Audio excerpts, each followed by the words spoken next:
Hello प्यारे student, कैसे हैं आप। मैं आशा करता हूं कि आप अच्छे होंगे और अपने पढ़ाई को अच्छे से करते होंगे।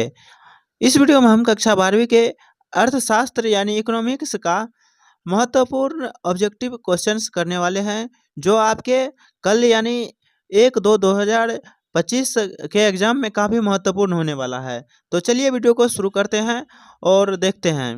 पहला प्रश्न है हमारे पास, भारतीय अर्थव्यवस्था का प्रधान उद्देश्य क्या है। भारतीय अर्थव्यवस्था का प्रधान उद्देश्य क्या है, तो यहाँ पर ऑप्शन में दिया गया है आर्थिक वृद्धि, गरीबी उन्मूलन, रोजगार सृजन, आर्थिक स्थिरता। तो इसका जो सही आंसर हो जाएगा वो हो जाएगा हमारा गरीबी उन्मूलन। गरीबी उन्मूलन जो है भारतीय अर्थव्यवस्था का प्रधान उद्देश्य है, लेकिन यहाँ पर हो नहीं रहा है कुछ, तो ऑप्शन नंबर बी इसका करेक्ट आंसर हो जाएगा। अगला प्रश्न को देखते हैं। अगला प्रश्न है हमारा, मुद्रास्फीति को मापने के लिए किसका उपयोग किया जाता है। तो यहाँ पर ऑप्शन में दिया गया है उपभोक्ता मूल्य सूचक सीपीआई, थोक मूल्य सूचकांक डब्ल्यूपीआई, बैंकों के ब्याज दर और जीडीपी। तो इसका जो सही आंसर हो जाएगा ये हो जाएगा हमारा ऑप्शन नंबर ए, उपभोक्ता मूल्य सूचक यानी कि सीपीआई। तो सीपीआई आप इसमें लगा सकते हैं। अगला क्वेश्चन को देखते हैं। अगला क्वेश्चन है हमारा, राष्ट्रीय आय की माप के लिए कौन सा तरीका सबसे अधिक सामान्य है। तो यहाँ पर जो ऑप्शन में दिया गया है, ऑप्शन में दिया गया है उत्पादन विधि, व्यय विधि, आय विधि, सभी विधियाँ। तो यहाँ पर जो इसका सही आंसर हो जाएगा वो हो जाएगा ऑप्शन नंबर डी, सभी विधियाँ। तो आप इसको जो है लगा सकते हैं। अगला प्रश्न है, भारत का सबसे बड़ा राजस्व स्रोत कौन सा है। भारत का जो सबसे बड़ा राजस्व स्रोत है वो कौन सा है।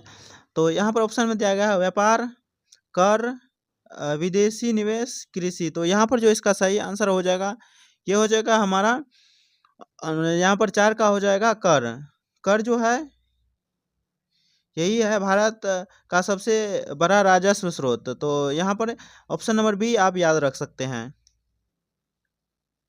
अगला प्रश्न देखते हैं। अगला प्रश्न है हमारा, समान वितरण का अर्थ क्या है। समान वितरण का क्या अर्थ है। तो यहाँ पर ऑप्शन में दिया गया है समृद्धि का समान वितरण, सभी को समान नौकरी, सभी का समान शिक्षा, सभी का समान आय। तो आय वितरण। तो यहाँ पर जो इसका सही आंसर हो जाएगा ये हो जाएगा हमारा ऑप्शन नंबर डी, सभी का समान आय वितरण। तो यहाँ पर जो है ऑप्शन नंबर डी आप इसको याद रख सकते हैं, सभी का आय वितरण। अगला क्वेश्चन देखते हैं। अगला क्वेश्चन है हमारा, भारतीय योजना आयोग का गठन कब हुआ था। भारतीय योजना आयोग का गठन कब हुआ था। तो यहाँ पर ऑप्शन में दिया गया है 1945, 1950, 1960, 1970। तो यहाँ पर जो इसका सही आंसर हो जाएगा ये हो जाएगा हमारा 1950। ऑप्शन नंबर बी आप लगा सकते हैं, 1950 इसका सही आंसर हो जाएगा। नेक्स्ट क्वेश्चन देखते हैं। सकल घरेलू उत्पाद जीडीपी को मापने के लिए कौन सा मापक प्रयोग होता है। तो यहाँ पर जो है जीडीपी को या सकल घरेलू उत्पाद को मापने के लिए कौन सा मापक का प्रयोग होता है। तो यहाँ पर जो ऑप्शन में दिया गया है बुनियादी वस्तुओं की कीमत, उत्पाद और सेवा की कुल कीमत, विदेशी मुद्रा दर, डी कुल व्यय। तो यहाँ पर जो इसका सही आंसर हो जाएगा ये हो जाएगा हमारा ऑप्शन नंबर बी, उत्पाद एवं सेवा की कुल कीमत। तो ऑप्शन नंबर बी आप लगा सकते हैं, उत्पाद एवं सेवा की कुल कीमत। अगला क्वेश्चन देखते हैं। अगला क्वेश्चन है हमारा, किस प्रकार की अर्थव्यवस्था में सरकारी नियंत्रण अधिक होता है। सरकारी नियंत्रण अधिक होता है किस प्रकार की अर्थव्यवस्था में। तो यहाँ पर ऑप्शन में दिया गया है पूंजीवादी अर्थव्यवस्था, समाजवादी अर्थव्यवस्था, मिश्रित अर्थव्यवस्था, मुक्त अर्थव्यवस्था। तो यहाँ पर जो इसका सही आंसर हो जाएगा ये हो जाएगा हमारा सामाजिक अर्थव्यवस्था। तो यहाँ पर आप ऑप्शन नंबर बी इसका लगा सकते हैं और याद रख सकते हैं। तो ऑप्शन नंबर बी सामाजिक अर्थव्यवस्था, यहाँ पर जो है सरकारी नियंत्रण अधिक होता है। अगला क्वेश्चन देखते हैं। अगला क्वेश्चन है, भारत में किस योजना के अंतर्गत गरीबी उन्मूलन के उपाय शुरू किए गए थे। तो यहाँ पर जो है ऑप्शन में दिया गया है पंचवर्षीय योजना, राष्ट्रीय विकास योजना, महात्मा गांधी राष्ट्रीय रोजगार गारंटी योजना, और खाद्य सुरक्षा योजना। तो इसका जो सही आंसर हो जाएगा ये हो जाएगा हमारा पंचवर्षीय योजना। तो ऑप्शन नंबर ए आप लगा सकते हैं। पंचवर्षीय योजना के अंतर्गत जो है गरीबी उन्मूलन के उपाय का शुरुआत किया गया था।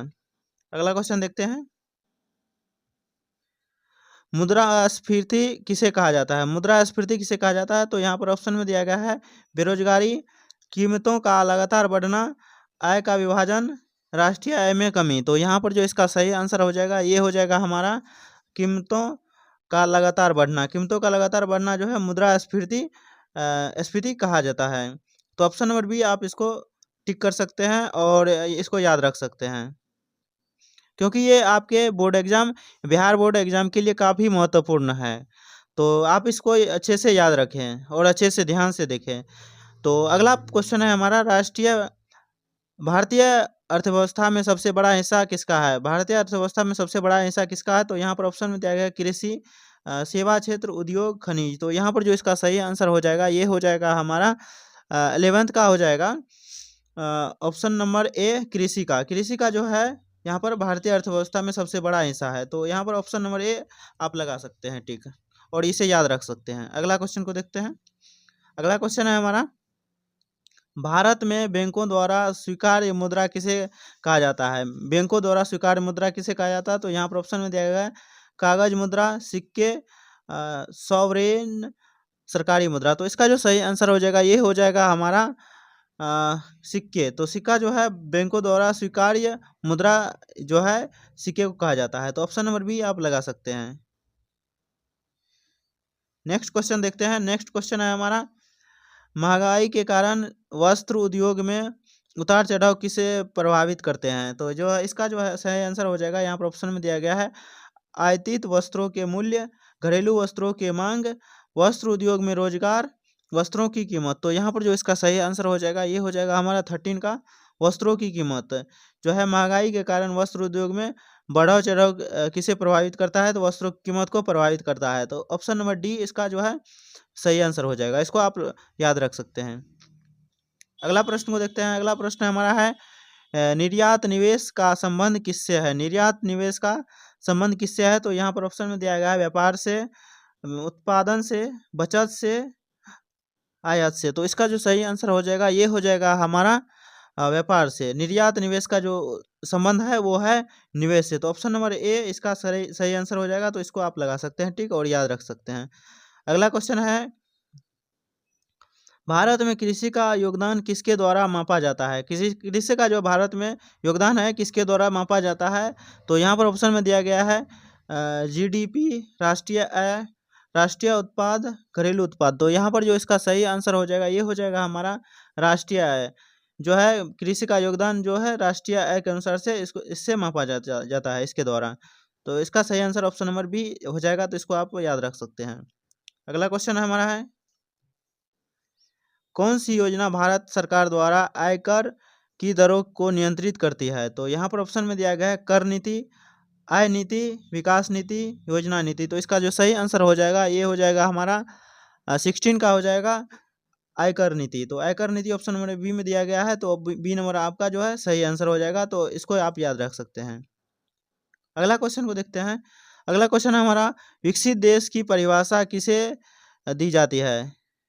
किसे दी जाती है विकसित देश की परिभाषा? तो यहाँ पर दिया गया है जितनी प्रति व्यक्ति आय कम हो, जितनी प्रति व्यक्ति आय अधिक हो, सी जिनका कृषि क्षेत्र अत्यधिक विकसित हो। अगला है जिनकी जनसंख्या कम हो। तो यहाँ पर जो इसका सही आंसर हो जाएगा ये हो जाएगा हमारा ऑप्शन नंबर बी जिनकी प्रति व्यक्ति आय अधिक हो। तो ऑप्शन नंबर बी जो है ये करेक्ट आंसर हो जाएगा। विकसित देश की परिभाषा किससे दी जा सकती है? तो ऑप्शन नंबर बी से जिनकी प्रति व्यक्ति आय ज़्यादा है तो वह देश जो है विकसित कहलाएगा।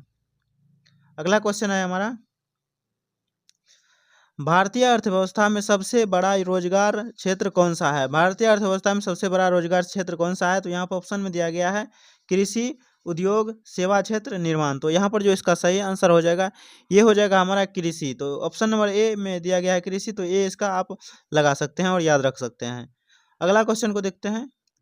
अगला क्वेश्चन है हमारा नोटबंदी किस वर्ष लागू की गई थी? नोटबंदी जो है किस वर्ष लागू की गई थी? तो यहाँ पर ऑप्शन में दिया गया है 2015, 2016, 2017, 2018। तो यहाँ पर जो इसका सही आंसर हो जाएगा, ये हो जाएगा हमारा ऑप्शन नंबर बी 2016 में। 2016 में जो है ये नोटबंदी लागू किया गया था, डिमोनेटाइजेशन जो हुआ था ये 2016 में हुआ था। इसका सही आंसर ऑप्शन नंबर बी हो जाएगा। अगला क्वेश्चन है हमारा, सरकारी बजट का उद्देश्य क्या है?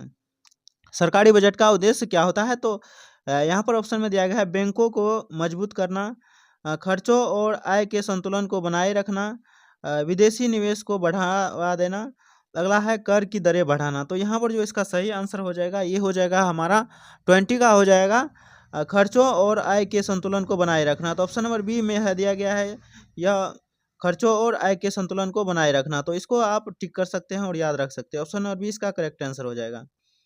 अगला क्वेश्चन को देखते हैं। अगला क्वेश्चन है हमारा, भारतीय मौद्रिक नीति किसे लागू करता है? भारतीय मौद्रिक नीति जो है किसे लागू करता है? भारतीय मौद्रिक नीति किसे लागू करता है? तो यहाँ पर जो ऑप्शन में दिया गया है, वित्त मंत्रालय, रिजर्व बैंक ऑफ इंडिया, योजना आयोग, केंद्रीय सरकार। तो यहाँ पर जो इसका सही आंसर हो जाएगा, ये हो जाएगा हमारा रिजर्व बैंक ऑफ इंडिया। तो ऑप्शन नंबर बी में दिया गया है रिजर्व बैंक ऑफ इंडिया। तो ऑप्शन नंबर बी आप लगा सकते हैं। अगला क्वेश्चन हमारा है, विकसित और अविकसित देशों के बीच अंतर पर कौन सी अवधारणा अधिक आधारित है? तो यहाँ पर जो है कौन सी अवधारणा सबसे अधिक आधारित है? तो यहाँ पर जो इसका सही आंसर हो जाएगा, यहाँ पर ऑप्शन में दिया गया है, राष्ट्रीय आय, बुनियादी संरचनाएं, शिक्षा, स्वास्थ्य। तो यहाँ पर जो इसका सही आंसर हो जाएगा, ये हो जाएगा 22 का राष्ट्रीय आय। तो राष्ट्रीय आय इसका ऑप्शन नंबर ए में दिया गया है। तो ऑप्शन नंबर ए इसका करेक्ट आंसर हो जाएगा। अगला क्वेश्चन को देखते हैं। अगला क्वेश्चन है हमारा, भारतीय पूंजीवादी अर्थव्यवस्था का प्रमुख उद्देश्य क्या है? तो यहाँ पर ऑप्शन में दिया गया है, आर्थिक स्वच्छता, व्यापारिक स्वतंत्रता, सामाजिक कल्याण, रोजगार सृजन। तो यहाँ पर जो इसका सही आंसर हो जाएगा, वो हो जाएगा हमारा ऑप्शन नंबर बी, व्यापारिक स्वतंत्रता। व्यापारिक स्वतंत्रता इसका सही आंसर हो जाएगा। अगला क्वेश्चन है, श्रम का अर्थ क्या है? श्रम का अर्थ क्या होता है? तो यहाँ पर ऑप्शन में दिया गया है, मेहनत और कार्य, जीवन शैली, उच्च आय, प्रौद्योगिकी। तो इसका जो सही आंसर हो जाएगा, वो हो जाएगा हमारा 24 का मेहनत और कार्य। तो जो है श्रम का जो है अर्थ है मेहनत और कार्य। तो ऑप्शन नंबर ए आप याद रख सकते हैं। अगला क्वेश्चन को देखते हैं। अगला क्वेश्चन हमारा है, भारत में स्वर्ण मानक प्रणाली की शुरुआत कब हुई थी? भारत में स्वर्ण मानक प्रणाली की शुरुआत कब की गई थी? तो यहाँ पर जो ऑप्शन में दिया गया है, 1947, 1950, 1962, 1991। तो यहाँ पर जो इसका सही आंसर हो जाएगा, ये हो जाएगा हमारा 1947। भारत में स्वर्ण मानक प्रणाली की शुरुआत जो है 1947 में हुई थी। तो ऑप्शन नंबर यहाँ पर ए आप करेक्ट लगा सकते हैं। अगला क्वेश्चन है, विदेशी निवेश का प्रमुख उद्देश्य क्या होता है? विदेशी निवेश का प्रमुख उद्देश्य क्या होता है? तो यहाँ पर ऑप्शन में दिया गया है, भारतीय वस्त्रों का उत्पादन बढ़ाना, विदेशी कंपनियों को बढ़ावा देना, घरेलू उद्योग में वृद्धि करना, विदेशी मुद्रा कोष को बढ़ाना। तो यहाँ पर जो ऑप्शन है, तो इसमें से सही आंसर हो जाएगा हमारा घरेलू उद्योग में वृद्धि करना। तो यहाँ पर जो है विदेशी निवेश का प्रमुख उद्देश्य क्या होता है? तो घरेलू उद्योग में वृद्धि करना। तो यहाँ पर ऑप्शन नंबर सी इसका जो है करेक्ट आंसर हो जाएगा। 26 का ऑप्शन नंबर सी आप लगा सकते हैं, इसको याद रख सकते हैं। अगला क्वेश्चन को देखते हैं। अगला क्वेश्चन है हमारा, नौकरी सृजन के लिए कौन सा क्षेत्र सबसे महत्वपूर्ण है? नौकरी सृजन के लिए कौन सा क्षेत्र सबसे महत्वपूर्ण है? तो यहाँ पर जो दिया गया है, कृषि, उद्योग, सेवा क्षेत्र और खनन। तो इसका जो सही आंसर होगा, वो हो जाएगा कृषि। नौकरी सृजन के लिए जो है हमें उद्योग पर, यानी कि जो है यह क्षेत्र सबसे महत्वपूर्ण है। उद्योग क्षेत्र ज़्यादा से ज़्यादा उद्योग लेगा तो ज़्यादा से ज़्यादा नौकरी का सृजन होगा। तो ऑप्शन नंबर बी इसका करेक्ट हो जाएगा। तो इसको आप याद रख सकते हैं। अगला क्वेश्चन है, भारत में कितनी पंचवर्षीय योजनाएं लागू की गई है? भारत में कितनी पंचवर्षीय योजना लागू की गई है? तो यहाँ पर ऑप्शन में दिया गया है 10, 12, 14 और 15। तो इसका जो सही आंसर हो जाएगा, ये हो जाएगा हमारा 12 उसका करेक्ट आंसर हो जाएगा। ऑप्शन नंबर बी इसका करेक्ट हो जाएगा। तो इसको आप लगा सकते हैं। नेक्स्ट क्वेश्चन देखते हैं। नेक्स्ट क्वेश्चन है हमारा, भारतीय अर्थव्यवस्था में सबसे अधिक निर्यात करने वाली वस्तु कौन सी है? तो भारतीय अर्थव्यवस्था में सबसे निर्यात की जाने वाली वस्तु कौन सी है? तो यहाँ पर ऑप्शन में दिया गया है, कृषि उत्पाद, कपड़ा, पेट्रोलियम उत्पाद, रत्न और आभूषण। तो यहाँ पर जो इसका सही आंसर हो जाएगा ये हो जाएगा हमारा option number D. Option number D इसका करेक्ट आंसर हो जाएगा, रत्न और आभूषण। भारतीय अर्थव्यवस्था में जो है सबसे अधिक निर्यात होने वाली वस्तु कौन सी है, तो रत्न और आभूषण। तो इसका number option number D correct हो जाएगा। तो इसको आप याद रख सकते हैं। अगला क्वेश्चन है हमारा